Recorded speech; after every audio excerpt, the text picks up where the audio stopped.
Hello, welcome to Meena's kitchen. இன்னைக்கு நம்ம மீனாஸ் கிச்சன்ல பார்க்க போற சட்னி. இது நம்ம இட்லிக்கு, தோசை, ஈவன் பிடிச்சவா சப்பாத்தி, பூரி, ஆப்பம் எல்லாத்துக்குமே தொட்டுக்கலாம். ஆனியன் சட்னி. இது ரொம்ப டேஸ்டியா இருக்கும், பண்றது ரொம்ப ஈஸி.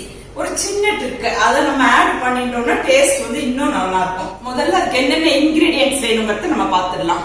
ஆனியன், ஆக்சுவலி இது பல்லாரி, சின்ன ஆனியன் இல்ல, பல்லாரி ஆனியனை இந்த மாதிரி கட் பண்ணி வச்சுட்டு இருக்கேன். ரொம்ப குட்டியா கட் பண்ணணும்ட்டு இல்ல, ஒரு மீடியம் சைஸா நம்ம கட் பண்ணி வச்சுக்கலாம். ஏன்னா நம்ம இதை அரைக்கத்தான் போறோம் வதக்கி. அதுக்கப்புறமா தக்காளி, பச்சை மிளகாய், கருவேப்பிலை. இப்ப நான் என்ன பண்ணிட்டு இருக்கேன்னா, பல்லாரி இருக்கு இல்லையா, பல்லாரி ஆனியன் நம்ம எல்லாருக்குமே தெரியும். ஒரு 2 பல்லாரி ஆனியன் எடுத்துட்டு இருக்கேன். அதுக்கு புளிப்பு வேணும். எப்பவுமே ஆனியன் சட்னி கொஞ்சம் புளிப்பு இருந்தாலும் நல்லா இருக்கும். சம்டைம் நம்ம புளியும் வச்சுக்கலாம், புளிக்கு பதிலாக தக்காளியை வச்சுக்கலாம். இன்னைக்கு நான் தக்காளி வச்சுட்டு பண்றேன். புளியோட தக்காளி வந்து ரொம்ப டேஸ்டியா இருக்கும். சோ 2 பல்லாரி ஆனியனுக்கு நான் மீடியம் சைஸ் டொமேட்டோ வந்து 2 எடுத்துட்டு இருக்கேன். சப்போஸ் டொமேட்டோ பெரிய சைஸா இருந்தா நீங்க 1 எடுத்துக்கலாம். தக்காளி, அதுக்கு காரத்துக்கு தக்கன பச்சை மிளகா, நான் ஒரு 5 கிரீன் சில்லி எடுத்துட்டு இருக்கேன். உங்களுக்கு காரம் வந்து கொஞ்சம் கம்மியா வேணும்னா நீங்க கம்மியா எடுத்துக்கலாம். கருவேப்பிலை, அதுக்கப்புறமா இந்த கருவேப்பிலை போட்டாதான் ஆனியன் சட்னி டேஸ்ட் ரொம்ப நல்லா இருக்கும். சோ அந்த கருவேப்பிலை போட்டு உடம்பு ஹெல்த்துக்கும் நல்லது நமக்கு கருவேப்பிலை, மோரோவர் டேஸ்டும் சூப்பர்பா இருக்கும். சோ இந்த ஆனியன் சட்னிக்கு நம்ம இப்போ எக்ஸ்ட்ரா ஆட் பண்ணிக்கிற ஒரு இன்கிரீடியன்ட் கருவேப்பிலை. இது எல்லாத்தையும் சேர்த்து முதல்ல நம்ம நல்லா வதக்கிக்க போறோம் ஆயில்ல. முதல்ல நம்ம ஸ்டவ்வை பத்த வச்சுட்டு 1 ஸ்பூன் ஆயில் விட்டுக்கலாம். ஆயில் ரொம்ப தேவையில்லை, 1 ஸ்பூன் ஆயில் விட்டுக்கலாம். யூஸ்வலி நான் நல்லெண்ணெய் தான் விட்டுப்பேன். நல்லெண்ணெய் எப்பவுமே நல்லெண்ணெய் ரொம்ப டேஸ்டியா இருக்கும் எல்லா சட்னிக்குமே, ஒரு ஹெல்த்துக்கும் ரொம்ப நல்லது நல்லெண்ணெய். 1 ஸ்பூன் நல்லெண்ணெய் விட்டுட்டு நம்ம கட் பண்ணி வச்சுட்டு இருக்கோம் இல்லையா ஆனியன், பல்லாரி ஆனியன், அதை இதுல போட்டுடலாம்.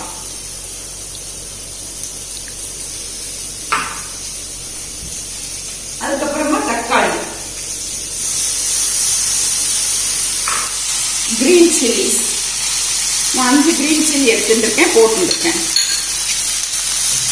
இது கூட நம்ம எடுத்து வச்சுருக்கிற கருவேப்பிலையும் ஆட் பண்ணிக்கிறோம். இது ஒரு 5 மினிட்ஸ் நல்லா வதக்கிக்க போறோம். ரொம்பலாம் வதக்கணும்னு இல்லை, ஒரு 5 நிமிஷம் அந்த தக்காளியோட ஈரம் எல்லாம் அப்சர்வ் ஆனா போறோம். ஆனியன் கொஞ்சம் வதக்கினா ஒரு 5 நிமிஷம் வதக்கினா போறோம்.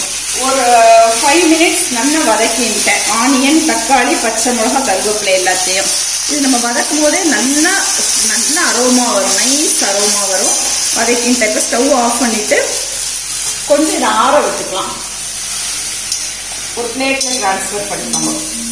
இது ஒரு 2 நிமிஷம் நல்லா ஆறிக்கட்டும். ஆறினோடனே இதை நம்ம இப்போ மிக்சியில அரைக்க போறோம். ரொம்ப சிம்பிள் இந்த ஆனியன் சட்னி பண்றது. ஒரு 5 மினிட்ஸ்ல நல்லா ஆறி எடுத்து வதக்கி வச்சிருந்த சாமான் இப்போ நம்ம என்ன பண்ண போறோம்னா இதை மிக்சியில டிரான்ஸ்ஃபர் பண்ணிக்கலாம். ஆக்சுவலி நான் எப்பவுமே என்ன பண்ணுவேன்னா, மிளகா வதக்கிண்டா ஒரு மிளகா எடுத்து வச்சுடுவேன்.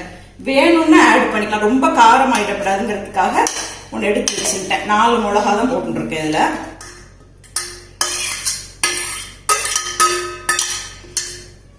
நம்ம இதை மிக்சியில டிரான்ஸ்ஃபர் பண்ணிட்டோம். எல்லாத்தையும் வதக்கி வச்சுட்டு வெஜ் ஆனியன், தக்காளி எல்லாத்தையும் டிரான்ஸ்ஃபர் பண்ணிட்டோம். அது கூட டேஸ்ட்டுக்கு சால்ட் ஆட் பண்ணிக்க போறோம். சால்ட் அவாவா டேஸ்ட்டுக்கு தக்கன ஆட் பண்ணிக்கோங்க. இதை இப்போ நான் நல்லா அரைச்சுட்டு வந்துடுறேன். வாட்டர்லாம் ஆட் பண்ண வேண்டாம், நீங்க அப்படியே அரைச்சிடலாம். ஆனியன் சட்னி நீங்க வாட்டர்லாம் ஆட் பண்ணா சீக்கிரம் வீணா போயிடும். சோ இது அப்படியே நம்ம அரைச்சோம், நல்லா மசிஞ்சிடும். இப்போ நான் நல்லா மிக்சியில அரைச்சுட்டேன் சட்னிய. இந்த பாருங்க நல்லா மசிஞ்சிடுது. இதுல வாட்டர்லாம் நான் எதுவும் ஆட் பண்ணிக்கல. ஏன்னா நம்ம தக்காளி, ஆனியன் எல்லாத்துலயுமே ஈரம் இருக்கும். கண்டிப்பா நமக்கு அந்த மாய்ஸ்சர் இருக்கிறதுனால அதுவே போறோம். இதை இப்போ டிரான்ஸ்ஃபர் பண்ணிக்கலாம். இதுல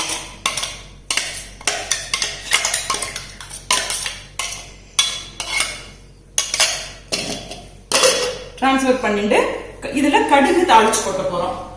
ஸ்டவ்வை பத்த வச்சுட்டு அதுல ஒரு 2 ஸ்பூன் ஆயில் விட்டுக்கிறேன். நல்லெண்ணெய் விட்டு இருக்கேன். யூஸ்வலி சட்னிக்கு நல்லெண்ணெய் வந்து ரொம்ப டேஸ்டியா இருக்கும், அதனால ஒரு 2 ஸ்பூன்ஸ் நல்லெண்ணெய் எடுத்துட்டு இருக்கேன். இது நல்லா காஞ்சிக்கட்டும். காஞ்சோம்னா கடுகு 1 ஸ்பூன் போட்டு போறேன். எண்ணெய் நல்லா காஞ்சிடுத்து. இதுல கடுகு 1 ஸ்பூன் போட்டுக்கோங்க. வெடிச்செடுத்து இதை இப்ப சட்னியில டிரான்ஸ்ஃபர் பண்ணிக்கலாம். அதுக்கப்புறமா என்ன பண்ண போறோம்னா, இந்த சட்னி இப்ப எல்லாம் முடிஞ்சது பண்ணியாச்சு. ஒரு 2 ஸ்பூன் நல்லெண்ணெய் விட்டுக்கிறோம்.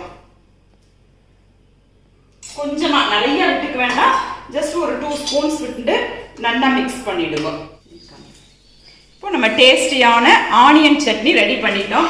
இந்த ஆனியன் சட்னி சூப்பராக இருக்கும். இட்லிக்கு, தோசைக்கு, ஆப்பம் எல்லாத்துக்குமே நல்லா இருக்கும், ரொம்ப நல்லா இருக்கும்.